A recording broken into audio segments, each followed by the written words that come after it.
Have you ever get those chats that just bug you? Maybe a spam messages or a friend who just won't stop texting? I can relate to you, okay? So don't worry and we can get rid of everything. So, sweetie, blocking someone on WeChat is easier than saying noodles. So let's do it. Alright, grab your phone and open up the WeChat.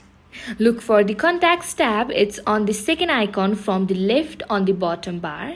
That's where your chat buddies are hiding. You can see those three little dots in the top right corner. Tap those on and a bunch of options will appear.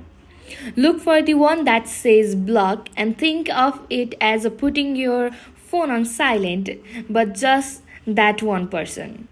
And quick pop-up and might appear to make sure that you really want to block them. So finally, now you are free from that particular person. If you like this video, smash like button and subscribe for more awesome tech tricks.